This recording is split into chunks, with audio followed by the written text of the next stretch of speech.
هل عمرك حبيت حد زيادة عن اللزوم وبتخاف ان هو يسيبك وبتفكر في كل كلمة هو بيقولها؟ طب هل حسيت انك بتعيش مشاعرك على اخرها؟ لو الاجابة يبقى يمكن تكون انت او حد بتحبه بيعاني من الشخصية الحدية. وعلى فكرة ده مش مجنون ولا مريض نفسي خطر، هو بس شخصية مشاعره عالية جدا وتلاقيه بيصرخ من جواه ومحدش بيسمعه. ففي الفيديو بتاع النهاردة هنتكلم عن الشخصية الحدية، مش علشان نديها عنوان لكن علشان نفهمها ونقدر نمد ايدينا ليها ونساعدها. فانا عايزك تتخيل انك عايش دايما باقصى درجات الاحساس، تحب يبقى تحب لدرجه انك تدوب فيه وتخاف عليه اكتر من نفسك، ولما تفرح تبقى طاير فوق السماء، ولما تزعل تنهار وكأن الدنيا كلها وجع فوق دماغك، ولو حد قال لك كلمه تعيدها في دماغك وكأن الشريط مش بيرحم، وتبدا تسال نفسك هو انا فعلا كده؟ بص يا صاحبي، ده مش دراما ولا تمثيل، ده وجع حقيقي جاي من جواه، ودي بقى اللي اسمها الشخصيه الحديه. مش عايزك تقلق وما تستعجلش، اوضح لك كل حاجه. الحدي مش بيعرف يعيش في النص، يا ابيض ناصع يا اسود سواد الفحم، يا بيحب جدا يا بيكره خالص،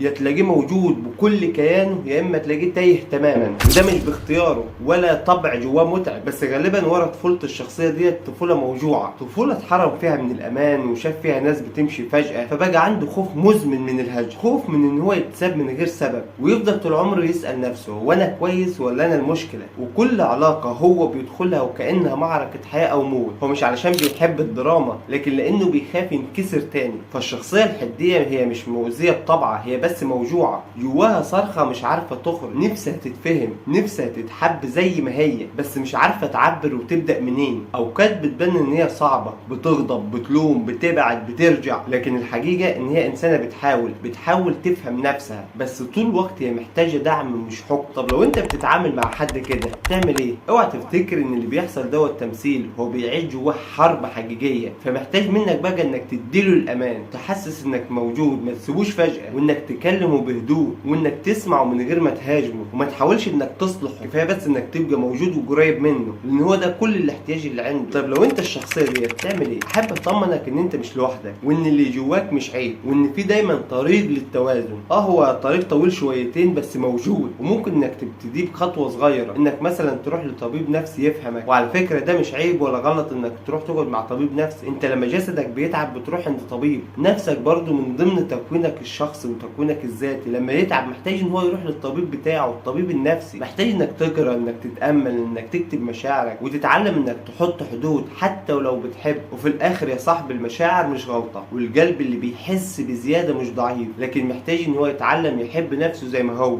ويبطل ان هو يجلد نفسه، وما يخافش من الهجر، وان هو يتحب بلا شروط. فمحدش فينا كامل، كلنا جوانا حته حديه بتظهر لما نتعلق بحد او لما نتوجع، بس الفرق بيجي لما بنبدا نفهم، ولما نفهم ان احنا نبدا نعيش برحمه، نرحم نفسنا من جلد الذات. فلو الكلام لمسك او حسيت انك شفت نفسك او حد بتحب في الفيديو ده، اكتب لي في الكومنتات انا محتاج افهم اكتر، وانا هبعت لك خطوات عمليه تقدر انك تبدا بيها مشوار التوازن والشفاء. وما تنساش في ناس كتير زيك ودايما في امل. انا كده خلصت الفيديو، هتلاقيني سايب لك في وصف الفيديو لينكات التواصل بتاعتي، ما تترددش في اي وقت ان انت تكلمني، هتلاقيني برد عليك على طول. وما تنساش كمان انك تشترك في القناه وتفعل زر الجرس وتعمل لايك الفيديو اللي انت بتسمعه، وانك تشير الفيديو عندك، ممكن يوصل لحد تعبان وبيعاني نفسيا من جواه. سلام.